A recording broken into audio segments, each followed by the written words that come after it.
Hello bongs, welcome to my YouTube channel the Bong uncut. তো যারা সাউথের cinema দেখতে খুব ভালোবাসে এবং স্পেশালি যারা প্রভাসের ফ্যান, তাদের জন্য একটা খুব বড় আপডেট এসছে। তো গতকাল যারা প্রভাসের ইনস্টাগ্রাম হ্যান্ডেল চেক করো বা যারা ফেসবুকে ওকে ফলো করো, তারা হয়তো দেখেছিল যে প্রভাস একটা আপডেট দিয়েছিল যে আজকে সকালবেলা একটা বিগ নিউজ আসতে চলেছে। ওম রাউতের সাথে একটা ভিডিও পোস্ট করেছিল।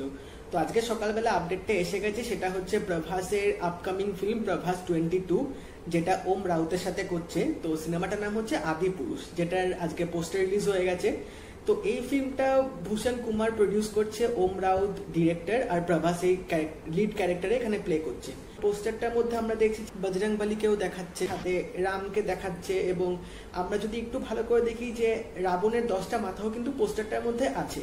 তো এই সব মিলিয়ে মিশিয়ে আমার যা মনে হয় যে এই গল্পটা হয়তো মডার্ন প্লটে তৈরি হবে, কিন্তু হয়তো থিমটা হয়তো রামায়ণের উপর আধারিত করে হতে পারে, কারণ রামকেও আদিপুরুষ বলা হয়। আমি নেটে চেক করে দেখেছি, তোমরাও দেখে নিতে পারো।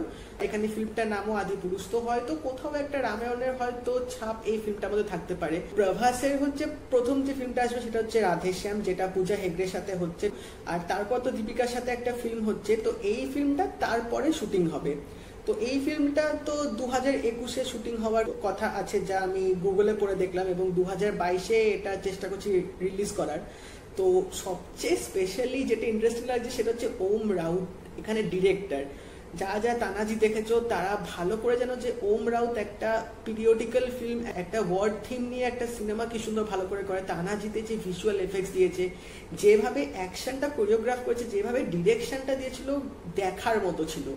এখানেও সেরকমই একটা কিছু হতে যাচ্ছে, কারণ প্রভাস আছে, মানে বিগ বাজেট ফিল্ম তো হবেই। তার সাথে পোস্টারটা দেখেই তো মানে আমি পুরো এক্সাইটেড হয়ে গেছি। তো বোঝাই যাচ্ছে একটা কিছু বড় ধামাকা আসতে যাচ্ছে 2022-এ। ভূষণ কুমারও প্রডিউসার আছে, এবং এই ফিল্মটা প্যান ইন্ডিয়া রিলিজ হচ্ছে, তো সেই জন্য হিন্দি, তামিল, তেলেগু, মালায়ালাম, কানাডা ভার্সনে তো থাকবেই, সাথে ইন্টারন্যাশনাল ল্যাঙ্গুয়েজেও ফিল্মটা রিলিজ হবে পরে। তো আমি তো খুব এক্সাইটেড আছি এটা নিয়ে। এখন ওটাও কিন্তু হেভি ভিজুয়াল এফেক্টস থাকবে, খুব 3D নিয়েও সিনেমাটা হবে হয়তো, আর খুব বিগ বাজেটের একটা সিনেমা হতে যাচ্ছে। তো আশা করা যায় যে একটা ম্যাসিভ হিট হবে 2022-এ। এটা দেখে তো ভালো, তোমাদের সাথেও শেয়ার করি, কারণ এখানে অনেকেই সাউথের ফিল্ম দেখে এবং অনেকেই প্রভাসের ফ্যান। এখন তো বাহুবলীর পর তো অনেকেই প্রভাসের ফ্যান হয়ে গেছে, তাই ভাবলাম তোমাদের সাথে একটু আপডেটটা শেয়ার করে দিই, তোমাদেরকেও জানিয়ে দিই।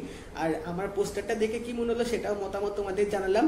তোমাদের কি মতামত আছে, তোমাদের কি পোস্টারটা দেখে মনে হয়েছে কি হতে পারে, সেটা আমাকেও কমেন্ট করে জানিও। এবং যদি ভালো লেগে থাকে একটা লাইক করে দিও আর শেয়ার করে দিও বন্ধুদের মধ্যে।